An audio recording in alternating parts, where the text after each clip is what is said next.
우리 사도신경으로 신앙 고백하시겠습니다. 나는 전능하신 아버지 하나님 천지의 창조주를 믿습니다. 나는 그의 유일하신 아들 우리 주 예수 그리스도를 믿습니다.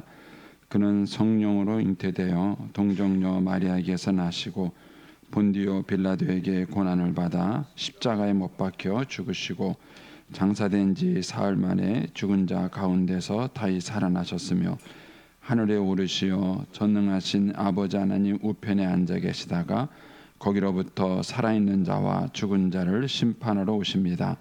나는 성령을 믿으며 거룩한 공교회와 성도의 교제와 죄를 용서받는 것과 몸의 부활과 영생을 믿습니다. 아멘. 우리 찬송가 543장 찬송 하나님께 드리겠습니다. 543장 찬송입니다.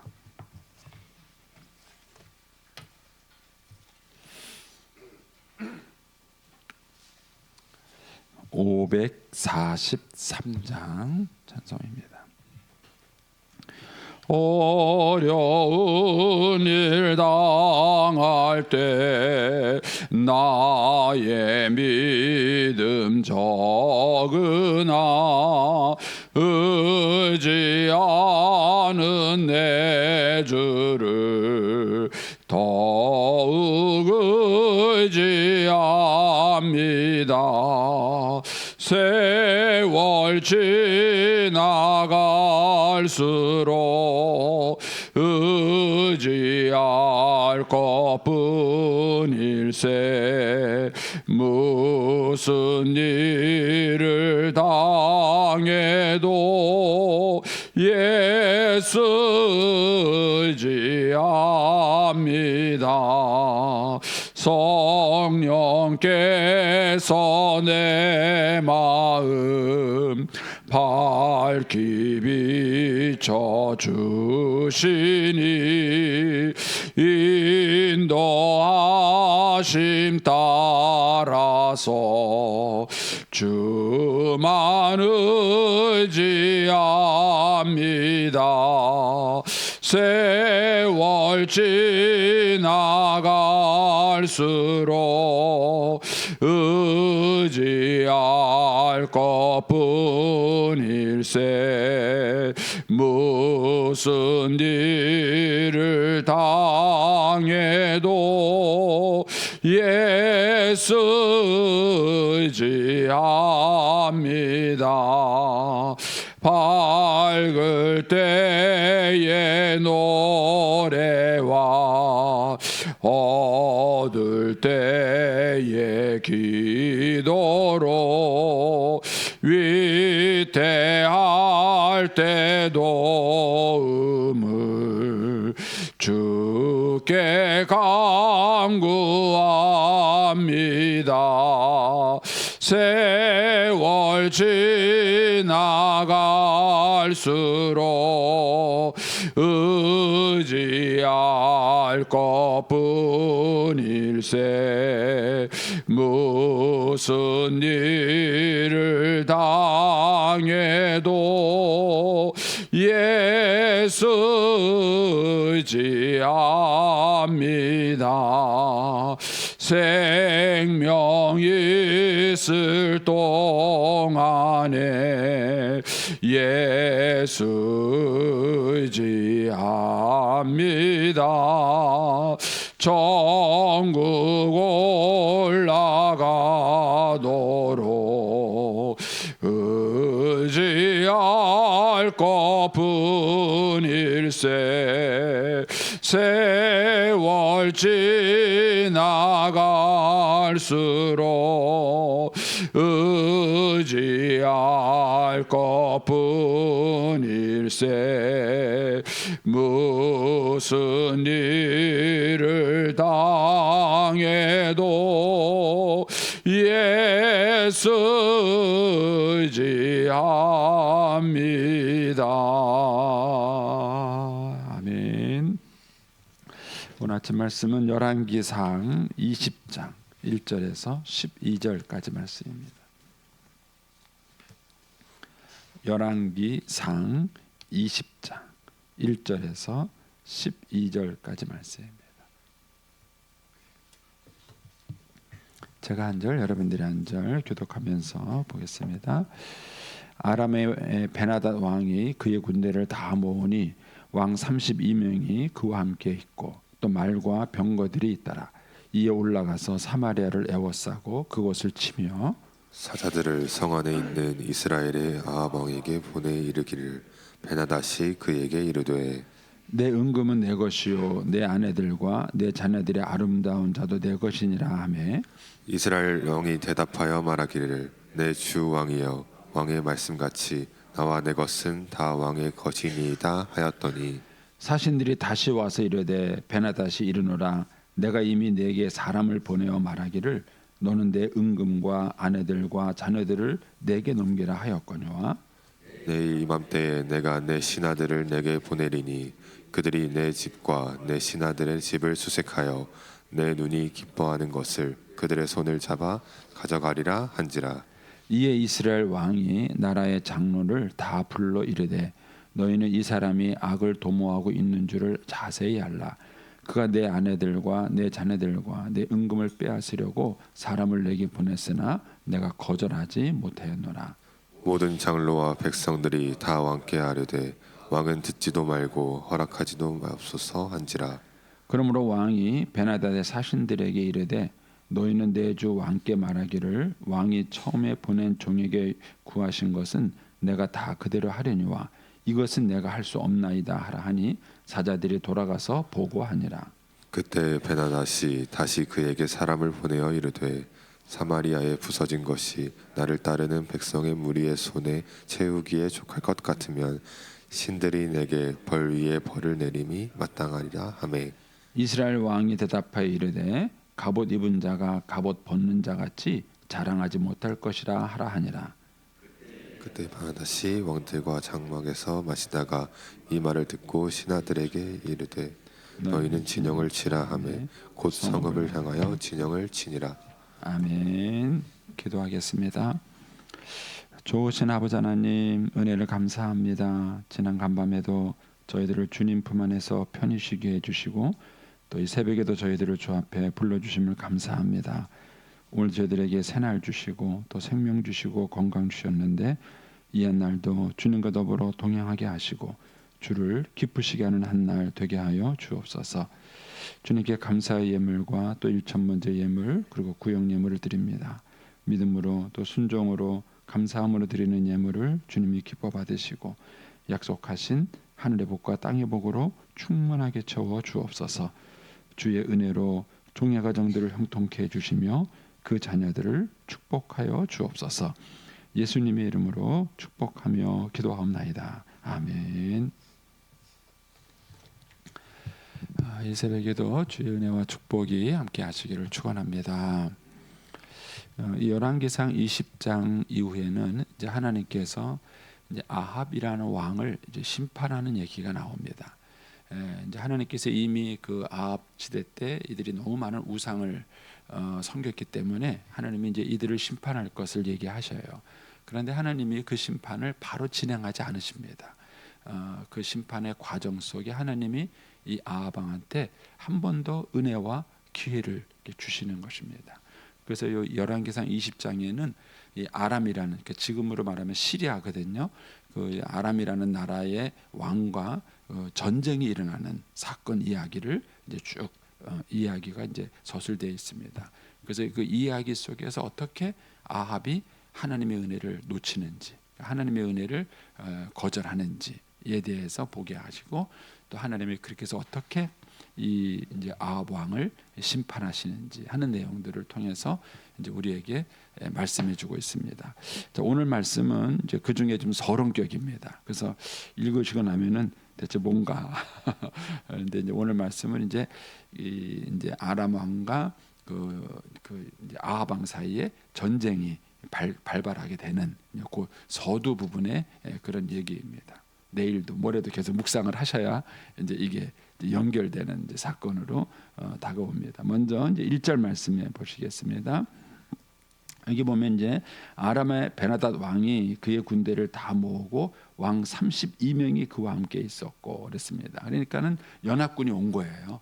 32개 연합군이 왔는데 여기에 이제 왕이라고 이제 표현이 되어 있지만 이제 그 일반 똑같은 왕보다는 이 베나닷이라는 이 아람 왕이 다스리고 있는 나라의 일종의 속국, 연합국이라고 보시면 되겠습니다.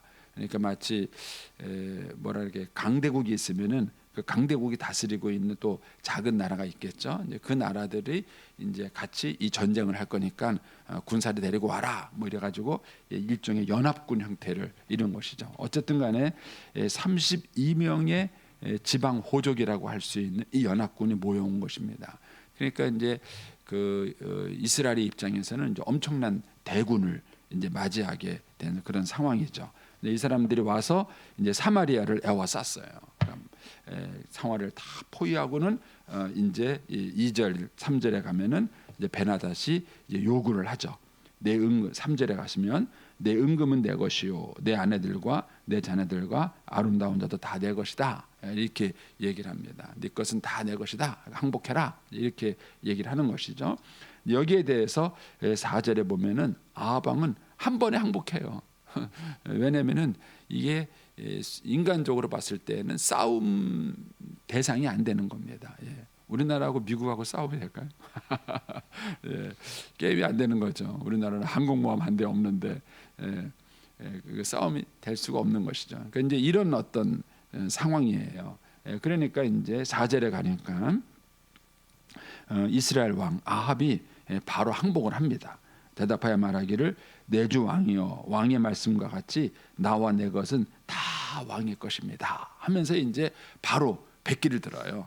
이제 항복을 하는 것이죠. 그러니까 쉽게 말하면은 내가 이제 당신의 속국이 돼서 원하는 대로 이제 우리가 이제 세금도 바치고 그렇게 하겠다. 이제 이렇게 이제 외교적인 수단을 가지고 이제 이 전쟁을 마무리하려고 하는 것입니다.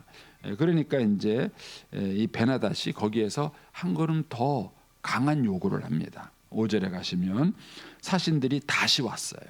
그렇게 해서 돌아간 사신이 얘기를 듣고 군대가 철수할 줄 알았는데 다시 이제 보내서 뭐라 그랬냐면은 이제 베나닷이 말을 하면서 6절에 가시면 내일 이맘때에 이렇게 말해요. 내일 이맘때에 내가 이제 사신을 보내가지고는 직접 와가지고 너와 내 집과 내 신하들의 집을 수색해서 내 눈이 기뻐하는 것을 다 가져가겠다 이거예요. 이제는 이제 단순히 조공을 요구하는 정도가 아니라 이제 내일 와가지고 직접 가져가겠다는 거예요. 내가 갖다 바치는 거하고 상대방이 와서 내 집을 막 뒤져가지고 가져가는 거하고 이거는 이제 상황이 좀 다른 것입니다. 그러니까는 이 아합 왕이 이제 더 궁지에 몰리게 된 거예요.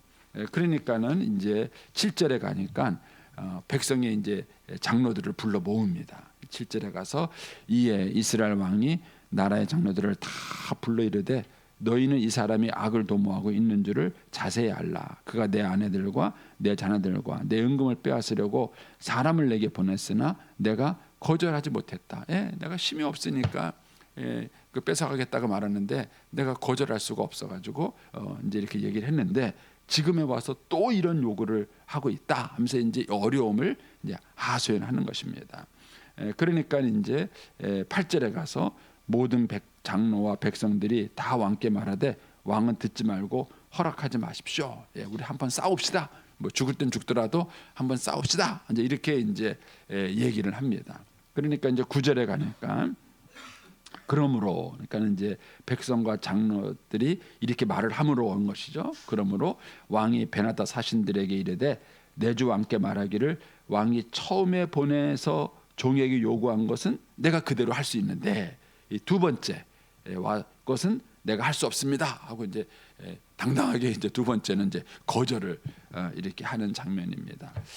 여기서 이제 이 열왕기상 기자는 이 사건을 통해서 이 아합이라는 이 왕이 어떤 성품의 사람인가 하는 것을 여기서 이제 보여주고 있습니다. 이 아합이라는 왕은 철저하게 그의 인생에 하나님이 없어요. 위기의 순간이 왔을 때 인생의 위기의 순간에 왔을 때 여러분들은 어떻게 하세요? 물론 이제 신자들이 이제 위기의 순간이 왔을 때 이제 기도합니다. 기도하는데 첫 번째 형태는 뭐냐면 자기가 할 만큼 하고 기도하는 거예요. 이 사람에게도 알아보고 저 사람에게도 알아보고 다 알아보고 나중에 가서 또 갈 데가 없어서 궁지가 없으면은 이제 그때 가서 하나님 찾는 거예요. 이거는 어쩔 수 없이 하나님을 찾는 것이지 참 믿음이라고 할 수는 없습니다. 그러니까 내 인생의 위기가 왔을 때 어떻게 내가 이 위기를 내가 대처하는가 하는 것입니다. 이제 우리가 참 믿음의 사람이라면은 그 인생의 위기가 왔을 때 우리가 하나님께 그 문제를 가지고 나가서 하나님 앞에서 문제를 푸는 훈련이 돼야 됩니다. 그래서 이제 우리 자녀들이 이제 우리 부모 세대를 봤을 때 그걸 느끼는 거예요. 우리 부모님들이 뭐 예를 들어서 부부 갈등이 있든지 또 가정에 경제적인 문제가 있든지 또는 이제 무슨 어려움이 있든지 이렇게 했을 때 그 엄마 아빠가 그 문제를 어떻게 풀어가느냐 하는 것을 아이들이 보고 배우는 거예요. 보고 배우는 거예요. 근데 이제 우리가 이제 다음 세대의 우리 아이들에게 그 신앙을 계승하는데 우리가 실패한 것은 이런 면에서 인생의 위기가 왔을 때 부모님이 하나님을 찾는 신앙의 위기 그 해결법을 보여주지 않았다는 것입니다. 한번 여러분 스스로가 한번 생각을 해보세요. 여러분 스스로가 이런 어려움이 있을 때 어떻게 했는가? 저는 이제 또 목회를 하다 보니까 이제 목사잖아요. 저는 이제 제가 처음 이제 신앙생활을 시작을 했고 그리고 와서 이렇게 목회를 했습니다. 근데 교회 안에서도 이런 이제 일을 하다 보면은 갈등과 어려움이 있을 때가 있죠. 왜 사람들이 모인 곳이니까 왜 갈등과 어려움이 없겠습니까? 근데 제가 이제 학생 때부터 쭉 지금까지 지내오면서 교회에서 느낀 제 인상은 뭐냐면 교회가 위기가 찾아왔을 때 기도하지 않습니다. 일단 장로님들이 싸워요. 목사님하고 장로님하고 서로 싸워요. 어떤 위기가 왔을 때 우리 하나님께 기도합시다. 이 방법을 어떻게 찾든지 이렇게 합시다. 이렇게 교회가 나가야 되는데 젊은 시절 제가 이렇게 봤던 그런 모습들 그리고 또 제가 이제 목회하면서 이제 제 주변의 목회 현장에서 이렇게 봤던 모습들 보면은 그런 위기들을 해결해 가는 방법이 크게 인간적이에요. 저를 위해서 제가 이제 기도 부탁을 제가 하고 싶어요. 사실 제가 굉장히 조심스러워요. 조심스럽게 보면서 한쪽으로는 아내가 부럽기도 합니다. 그게 뭐냐면은 선배 목사님들의 은퇴하는 모습이 대부분 아름답지 않으세요. 한국 교회가 위기입니다. 10분 중에서 거의 뭐 6, 7명이 은퇴하는 모습이 아름답지 않으세요. 굉장히 인본주의적이세요. 굉장히 인본주의적이세요. 같은 저는 목사 입장에서 충분히 이해를 합니다. 그런데 저는 이제 그런 어떻게 보면 인생의 위기죠. 어떻게 보면 인생의 위기인데 그런 인생의 위기에 왔을 때 어떤 모습을 보여주는가. 저는 이제 아내가 이제 1년 정도 투병을 하다가 이제 갔잖아요. 그런데 참 감사한 게 한 번도 하나님을 원망하지 않았어요. 저하고 우리 딸하고 그 다음에 이렇게 간병을 하고 나중에 이제 좀 어려웠을 때 우리 아들이 와서 이제 아내를 간병하는데 사실 이제 그 마지막에는 굉장히 그 통증 때문에 힘들어했어요. 잠을 아내도 못 자고 저도 못 자고 그랬고 이제 화장실에 걸어가는 것도 힘들어했습니다. 걸어가는 것도 힘들어했고 그냥 화장실 가서 그 변기에 앉고 일어서는 것도 힘들어했어요. 그래서 이제 제가 부축을 해야 이제 앉을 수 있었고 막 굉장히 그런 모든 것들을 이제 어려워하고 힘들어했었는데 그렇게 힘든 상황 속에서 한 번도 하나님을 원망하지 않았어요. 하나님 한 번도 원망하지 않았습니다. 제가 이제 그 마지막까지 그렇게 하고 이제 가는 모습을 보면서 그런 생각이 드는 거예요. 당신은 어쨌든 잘했다. 마지막까지 믿음으로 잘 싸우고 그리고 이제 애들한테 믿는 모습을 보여주고 갔다. 그러니까 제가 부러운 거예요. 나도 그렇게 할 수 있을까? 이제 그런 고민을 좀 해봅니다. 근데 어떤 인생에 그런 위기가 왔을 때 부모들이 그것을 정말 신앙적으로 대처를 하는가 하는 것입니다. 신앙적으로 대처를 하는가. 저는 여기에 어른들의 위치가 있다고 생각을 해요. 제가 이제 맨날 우리 권사님들을 주방 얘기해서 미안한데 권사님들 미안한 아니에요. 예. 근데 이제 젊은 선배들이 보는 거예요. 제가 이제 교회에 사역하면서 그런 얘기를 많이 들은 거예요. 와서 집사님들이 저한테 그런 거예요. 목사님 주방 들어가기 싫다는 거예요. 권사님이 무섭대. 권사님이 무섭대. 예. 그러니까는 일하는 게 힘든 게 아니에요. 그 사람들이 와서 젊은 사람들이 와서 일하는 게 힘든 게 아니라 어쨌든 이제 선배들이잖아요. 예, 선배들이 이제 권사님들이 주방에서 하다 보면 손발이 안 맞죠. 어떻게 손발이 맞아요? 맞을 수가 없습니다. 예, 거기서 다 일하는 방식이 있고 맞을 수가 없죠.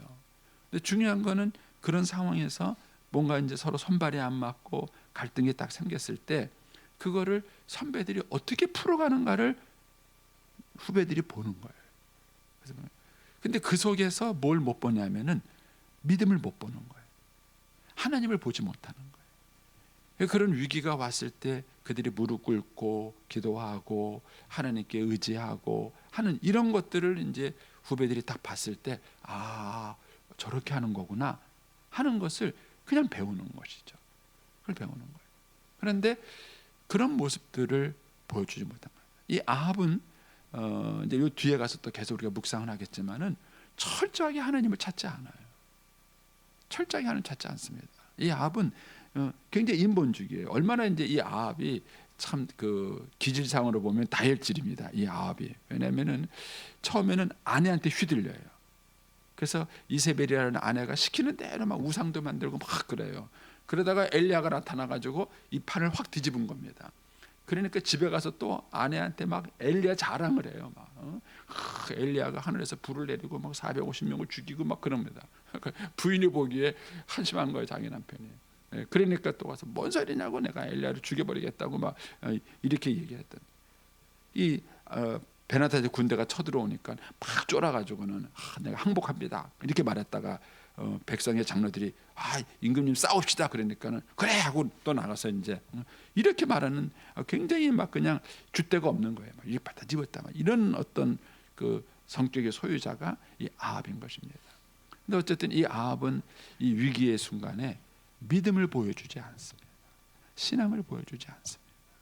저는 그래서 이제 부모님들이 자녀들에게 이제 물려줘야 될 그런 유산이라는 게 그런 거예요. 부부가 살아가면서 갈등이 생길 때, 위기가 생길 때, 또 가정 안에 어떤 경제적인 위기든 이런 어떤 질병의 위기든 이런 것이 생겼을 때 그런 것들을 가족이 어떻게 풀어가는가 하는 것입니다. 저는 개인적으로 참 감사한 게 이제 제 아내가 아팠을 때에 여러 가지로 힘들었어요. 그러니까 뭐 이제 뭐 물질적인 뭐 그런 것도 그렇고 시간적인 것도 그렇고 하여튼 이제 간병이 생기는 이런 것들이 있었는데 일단은 처음에 감사했던 거는 우리 자녀들이 딱 그 방법을 믿음으로 이제 대했다는 것입니다. 이런 얘기 해도 되나? 감사한 게 저는 이제 우리 큰 딸이 이제 일단은 딱 직장을 그만뒀어요. 직장을 그만두고 그 다음에 전적으로 이제 엄마 간병하는데 매달렸습니다. 지금은 저를 도와주고 있잖아요. 근데 사실 인간적으로 걱정이 돼요. 이 다 큰 딸이 지금 내 옆에 있으면 어떡하나. 빨리 어디 가서 뭐 지 인생을 살든가 이렇게 되지 않는가. 그런데 얘한테는 믿음이 있는 거예요. 믿음이 딱 하냐. 동생들이 이제 거기에 또 딱 받쳐줘서 자기들 역할을 딱 해주는 거예요. 그래서 엄마를 간병하는 동안에 또 엄마 장례를 치르고 그 뒤처리를 하는 동안에 한 번도 아이들 사이에 갈등이 없었어요. 갈등이 없었어요. 더 고마운 것은 이제 저희 동서예요. 저희가 이제 또 저도 지치고 우리 딸도 지치고 막판에 좀 어려웠어요. 어려웠는데 우리 이제 그 처형들이요. 처형이 와서 탁 또 그 공백을 메꿔줬어요. 와서 이제 내가 간호해 줄게 이렇게 탁 하면서 또 그 공백을 메꿔주면서 이렇게 또 해줬어요. 그리고 또 이제 그 사이에 또 도와준 게 또 저희 누님이에요. 그러니까 저는 이제 이런 관계들을 자녀들이 보면서 본 거예요. 이런 위기가 생겼을 때 이모들이 어떻게 하는가, 고모가 어떻게 하는가 이런 것들을 자기들이 보면서 그것이 이제 형제들이 그것을 의논하고 하면서 문제를 해결하는 거예요. 막판에 이제 힘내니까 이제 우리 큰 처형이 우리 집에 와라. 막판을 우리가 해주겠다. 그래가지고 이제 저희가 이제 큰 처형 집에 갔어요. 가니까는 이제 방을 하나 비워가지고 다 뭐 우리 장로님들 다 그때 저희 왔다 가셔서 위로를 해주셨는데, 그렇게 해주고는 전적으로 그 우리 큰 동서가 얼마나 저희 아내를 많이 챙겨줬는지 몰라요. 그걸 탁 챙겨주는. 근데 우리 아이들이 거기를 들락날락하면서 그걸 본 거예요. 형제들이라는 게 이런 거구나. 이런 위기의 순간에 왔을 때 형제들이 이렇게 문제를 풀어가는구나 하는 것들이 아이들에게 그게 그대로 전수가 된 것입니다. 그래서 저와 여러분에게 인생의 위기가 왔을 때에는 그것이 위기이기도 하지만 또 한쪽에서 보면은 우리가 자녀들에게 믿음을 보여주고 신앙을 계승할 수 있는 기회가 될 수도 있는 것입니다. 어떻게 그 문제를 접근하고 어떻게 그 문제를 해결하고 하는 이런 방식의 이런 것들을 통해서 우리가 자녀들에게 실제적인 그런 신앙의 계승과 그런 답을 줄 수 있는 것입니다. 저는 지금 우리 한국 교회에 필요한 부분은 저는 이거라고 생각을 합니다. 그래서 우리 부회주안교회가 이런 좋은 그런 믿음의 모델을 가졌으면 좋겠습니다. 그리고 또 제가 이제 코로나를 지나면서 느낀 게 우리 교회를 쳐다보는 사람이 많다는 걸 제가 알았어요. 왜냐하면은 코로나 때 이제 다들 당황스럽잖아요. 뭐 정부에서는 예배 드리지 말라 그러지, 모이지 말라 그러지, 뭐 교회는 예배를 드려야 되지, 막 이런 상황이 왔을 때 사람들이 우리 교회를 보더라고요. 저한테 전화가 와서 목사님은 이번 주에 어떻게 하실 거예요? 저한테 물어보시는 거예요. 그리고 이제 우리 교회가 어떻게 하는 것을 사람들이 보고는 따라한다는 걸 제가 알았어요. 그런 면에서 저희 교회가 가지고 있는 역할이 굉장히 큽니다. 그래서 우리 교회가 여러 가지 많은 이제 일들을 이제 해나갔을 때 저는 일 자체보다도 더 중요한 것은 뭐냐면은 그 일을 해가는 과정 속에서 정말 교회가 살아계신 하나님을 믿고 있는가, 그리고 그 살아계신 하나님을 정말 교회가 신뢰하면서 문제를 풀어가고 있는가 하는 것들이 저는 중요한 초점이라고 생각을 합니다. 이 아합은 어쨌든 하나님에 대한 그 의지가 전혀 없고 오로지 사람만 바라보는 거예요. 사람 때문에 두려움에 빠졌다가 사람 백성들이 도와준다 그러니까 또 막 힘을 얻었다가 이렇게 빠지는 그런 이제 아합의 모습들을 여기서 보게 되는 것입니다. 내일 아침에 또 이제 묵상하겠지만 결국은 이런 아합을 하나님이 사랑하시고 또 은혜를 베풀어 주십니다. 그래서 저와 여러분이 인생을 살아갈 때 위기가 있습니다. 위기가 없는 인생은 아무도 없습니다. 다 인생이 위기가 있을 때 그 위기 때 우리가 자녀들에게 하나님을 좀 보여줄 수 있게 되길 바라고요. 특별히 우리 어르신들 기도하셔서 마지막 임종이 아름다울 수 있도록 기도하셔요. 그래서 자녀들이 부모 임종하는 모습을 보면서 정말 우리 부모님이 믿었던 하나님은 살아계신 하나님이다. 정말 그 하나님이 역사하신다 하는 것들을 우리 자녀들이 그 과정 속에서 봐야 됩니다. 그걸 보고 느꼈을 때 아이들이 실제 이제 믿음을 도전받게 되고 또 부모님의 믿음을 계승하게 되고 또 그들도 인생을 살아가다가 위기가 만나면 엄마 아빠가 떠오를 거예요. 우리 엄마 아빠가 이렇게 어렵고 힘들 때 어떻게 이 문제를 대처하셨는지, 어떻게 이거를 이끌어 가셨는지를 우리 자녀들이 떠올리게 될 것입니다. 저와 여러분이 우리 자녀들에게 좋은 그런 믿음의 길라잡이가 될 수 있게 되기를 축복합니다. 기도하겠습니다.